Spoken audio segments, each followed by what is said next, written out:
fordulóját. A 9 fordulós versenysorozat célja, hogy népszerűsítse a pergető sporthorgászatot és a magyarországi horgászvizeket. A Duna-Paksi szakaszát nem nehéz népszerűsíteni. A szervezők helyett megteszik ezt az itt kifogott jászok, balinok, csukák, süllők és harcsák.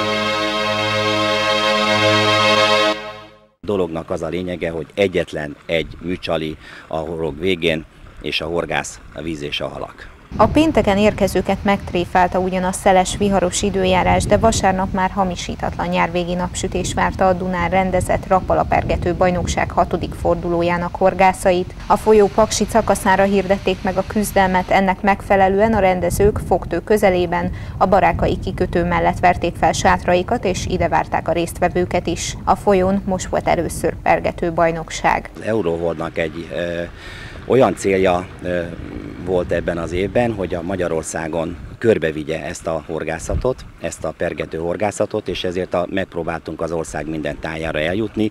Hát most csak ez a 9 helyszín jött be, jövőre amelyik helyszín jó volt és szép volt, és a versenyzők megelégedtek, újra szerepelnek, amelyik pedig nem, oda keresünk a 9 fordulóra új helyszíneket. Duna ezen szakaszára hogyan esett a választás, és hogyan voltak megelégedve vele a horgászok, mennyire volt eredményes a mai versenyforduló? Én a Halfogok Baráti Köre Egyesület elnöke vagyok, és Kalocsán is van egy egyesületi magunk, egy 60-80 fő, és mivel ezt a szakaszt többen horgászuk, igen eredményesen, ezért a tavalyi tárgyalások alapján úgy döntöttünk, hogy erre a szakaszra is megpróbáljuk, hiszen itt még soha nem volt pergetőverseny. Mivel a ragadozó halaknak a nagyszámú előfordulása, tehát mint balin, harcsa, csuka, süllő, indokoltá tette ezt a részt, ezért most hál' Isten sikerült egy nagyon eredményes versenyt zárnunk. A Halfogok Baráti Köre 7 éves, az Egyesületnek az igazi célja, hogy a horgászatot sporthorgászattá tegye. Nagyon fontosnak tartjuk, hogy a úgynevezett húshorgászat, vagy a megélhetési horgászat, a kirabolt vizek, a lerabolt a vizek mellett most már ez ne legyen jelentőséggel, tehát próbáljuk az emberi szemléletet, és próbáljuk az ifjúságot és a gyerekeket, akik gyermekhorgászonként bekerülnek az Egyesületbe, erre a fajta horgászmódszerre, életvitelre ránevelni. Valószínű, hogy a Duna jövőre is megrendelésre kerül körülbelül ebben az időszakban, ahol pedig nem sikerült, akkor arra azt mondják, hogy hát savanyú a szőlő, de igazándiból a víz és a tó mindenkinek ugyanúgy folyik, és ugyanúgy ott van a csónakja alatt, kiderül, hogy ki az ügyesebb. Ezen a versenyen csak amatőrök vesznek részt. Igazándiból mindenki, aki nevez, aki időt szán rá és versenyezni szeretne, egy egyszerű jelentkezési lappal nevezhet erre a versenyre. Nincsenek igazolt csapatok ebben a helyzetben, vannak gyári szponzorált csapatok, de ez a szponzorálás azt jelenti, hogy sportszert és ruházatot biztosít a cég, ezen kívül igazából semmi más. Tehát a saját erőnkből, a saját időnkből, a víznek, meg a halaknak, meg a horgászatnak a szeretetéből vagyunk itt. A versenyen adódtak kényes helyzetek, mert voltak, akik a kifogott halakkal nem a versenyszabályzatban előírt módon bántak, márpedig azt kimondja, a mérlegelés után a halakat vissza kell engedni, valamint azt is, hogy a halakat pontságban kell tartani a mérlegelésig, szájbilincs használata tilos. Pontságban így nem sérül a szem. 3 óra alatt nem sérül.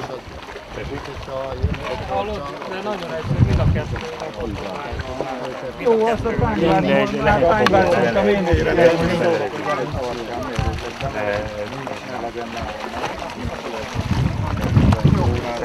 A versenykiírásban úgy szerepel maga a versenynek a lebonyolítása, hogy a megfogott halat kíméletesen pontságban kell tartani, amiben nem tud sérülni.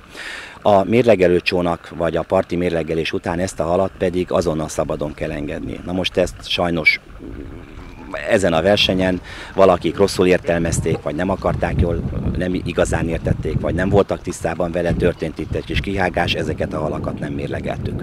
A 9 fordulós bajnokságban az indulóknak legalább 6 versenyen kell részt venniük, és a 6 legjobb helyezésük után járó pontszám alapján alakul ki a végső sorrend. Az összetettben első helyet megszerző csapatot a versenysorozat szponzora egy finnországi útra viszi. Finnországi túrán pedig lehetőség lesz meglátogatni a Rapala-gyárat, és horgászni is természetesen lesz lehetőség. A paksi fordulót a Kerekes Rudolf Szőke Richárd páros nyerte 21 darab kifogott hallal, amelyek összesen 3 kg 70 dekát nyomtak a mérlegen. A legnagyobb halat Demeter Zsolt és Szapanos Zoltán csapata fogta, egy 2 kg 80 dekás balin személyében. Ezzel a fogásukkal a páros nem csak a verseny, de a bajnokság eddigi legnagyobb halát is produkálta. Legközelebb szeptember 20-án a gyöngyösi Delitavon próbálják becsapni a ragadozó halakat a pergetés kellő versenyszellemmel átítatott szerelmesei. Köszönjük figyelmüket, műsorunk